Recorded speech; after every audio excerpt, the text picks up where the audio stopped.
और आप देख रहे हैं सत्यहिंदी.com। चलिए एक नजर डालते हैं अब तक की सुर्खियों पर। 10 महीने बाद जेल से रिहा हुए कांग्रेस नेता नवजोत सिंह सिद्धू ने कल गुरुवार को दिल्ली में राहुल गांधी और प्रियंका गांधी वाड्रा से मुलाकात की। सिद्धू ने इस खास मुलाकात की तस्वीर भी ट्वीट की है। साथ ही पंजाब के प्रति अपने संकल्प को दोहराते हुए लिखा कि आज नई दिल्ली में अपने गुरु राहुल जी और मित्र, दार्शनिक, मार्गदर्शक और प्रियंका जी से मुलाकात हुई। आप मुझे जेल में डाल सकते हैं, मुझे डरा सकते हैं, मेरे सभी वित्तीय खातों को ब्लॉक कर सकते हैं, लेकिन पंजाब और मेरे नेताओं के लिए मेरी प्रतिबद्धता ना तो झुकेगी और ना ही 1 इंच पीछे हटेगी। आपको बता दें कि वर्ष 1988 के एक रोड रेज मौत के मामले में सिद्धू करीब 10 महीने तक जेल में बंद थे और अभी बीते दिनों ही वह जेल से रिहा हुए हैं। दरअसल पंजाब कांग्रेस के पूर्व अध्यक्ष सिद्धू को 65 वर्षीय गुरनाम सिंह की मौत के मामले में मई 2022 में हाई कोर्ट द्वारा 1 साल के सश्रम कारावास की सजा सुनाए जाने के बाद जेल भेज दिया गया था।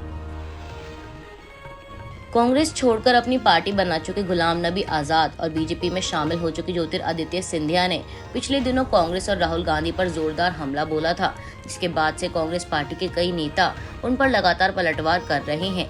पार्टी नेताओं ने सोशल मीडिया से लेकर मीडिया में हमलों का जोरदार जवाब दिया है। इसी कड़ी में अब राजस्थान के मुख्यमंत्री अशोक गहलोत ने भी दोनों नेताओं को आड़े हाथ लेते हुए कहा कि दोनों नेता पहले जिस विचारधारा के खिलाफ लड़ते थे, आज वे उसी के साथ खड़े हो गए हैं। अशोक गहलोत ने ट्वीट कर लिखा कि गुलाम नबी आजाद और ज्योतिरादित्य सिंधिया राहुल गांधी के खिलाफ ऐसी निम्न स्तरीय भाषा बोलने लगेंगे, ये किसी ने नहीं सोचा था।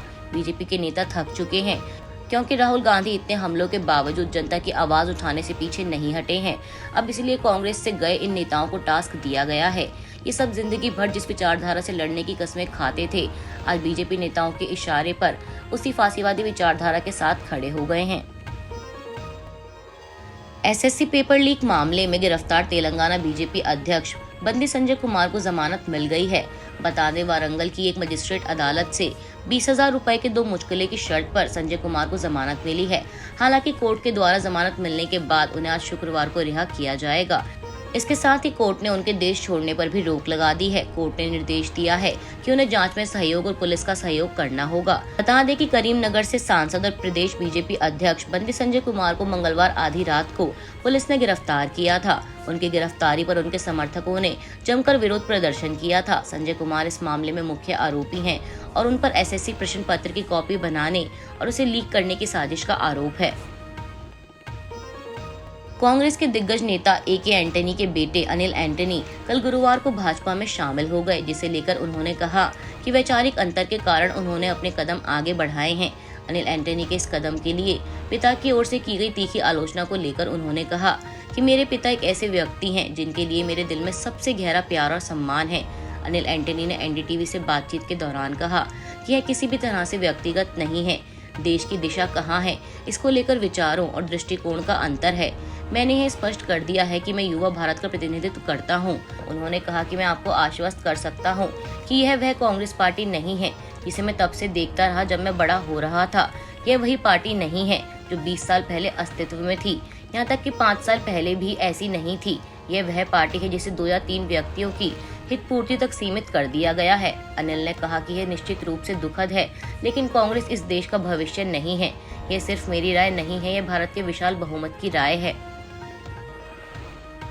कांग्रेस के वरिष्ठ नेता और पूर्व रक्षा मंत्री ए.के. एंटनी ने अपने बेटे अनिल एंटनी के बीजेपी में शामिल होने पर दुख और पीड़ा व्यक्त की है। मीडिया से बात करते हुए ए.के. एंटनी ने कहा कि वे अपने बेटे के इस कदम से आहत हैं और उन्हें ये मंजूर नहीं था। उन्होंने कहा कि मैंने अपने बेटे को हमेशा देश के लिए काम करना सिखाया है, न कि परिवार के लिए, लेकिन उसने दूसरा रास्ता चुना है। वे एक ऐसी पार्टी में शामिल हो गए हैं जो देश को सांप्रदायिक आधार पर विभाजित करने और हमारे देश के धर्मनिरपेक्ष ताने बाने को नष्ट करने की कोशिश कर रही है। मैं इस फैसले को स्वीकार नहीं कर सकता, यह गलत और तकलीफदेह है। वरिष्ठ कांग्रेस नेता ने आगे बताया कि पिछले 5 दशकों से मैं कांग्रेस का वफादार हूं। मैं अपने सिद्धांतों से कभी समझौता नहीं करूंगा। मैं अपनी आखिरी सांस तक भाजपा की विचारधारा के खिलाफ खड़ा रहूंगा। सरकार ने ऑनलाइन गेमिंग से संबंधित नए नियम गुरुवार 6 अप्रैल को जारी करते हुए सट्टेबाजी और दांव लगाने से संबंधित किसी भी गेम को प्रतिबंधित कर दिया है। इसके साथ ही सूचना प्रौद्योगिकी राज्य मंत्री राजीव चंद्रशेखर ने स्वनियामक संगठनों का एक प्रारूप भी जारी किया है। चंद्रशेखर ने दिल्ली में मीडिया को बताया कि ऑनलाइन गेमिंग गतिविधियों से जुड़े कई एसआरओ बनाए जाएंगे, जिनमें सभी हितधारकों के प्रतिनिधि शामिल होंगे। हालांकि इनमें सिर्फ उद्योग के ही प्रतिनिधि नहीं होंगे। उन्होंने कहा कि हम एक ऐसा ढांचा खड़ा कर रहे हैं जो यह तय करेगा कि किस ऑनलाइन गेम को एसआरओ की तरफ से अनुमति दी जा सकती है। एसआरओ भी कई संख्या में होंगे। ऑनलाइन गेम को मंजूरी देने का फैसला इस बात को ध्यान में रखते हुए किया जाएगा कि उस गेम में किसी तरह से दाव या बाजी लगाने की प्रवृत्ति तो शामिल नहीं है। अगर एसआरओ को यह पता चलता है कि किसी ऑनलाइन गेम में दाव लगाया जाता है तो वह उसे मंजूरी नहीं देगा। रिपोर्ट्स के मुताबिक ऑल इंडिया गेमिंग फेडरेशन ने ऑनलाइन गेमिंग के लिए नए नियमों का स्वागत किया है। जारी इंडियन प्रीमियर लीग के मुकाबले में कल गुरुवार को खेले गए मैच में कोलकाता नाइट राइडर्स ने रॉयल चैलेंजर्स बेंगलोर को 81 रनों से हरा दिया है। अभी के लिए बस इतना ही। बाकी की खबरों के लिए जुड़े रहिए सत्यहिंदी.com के साथ।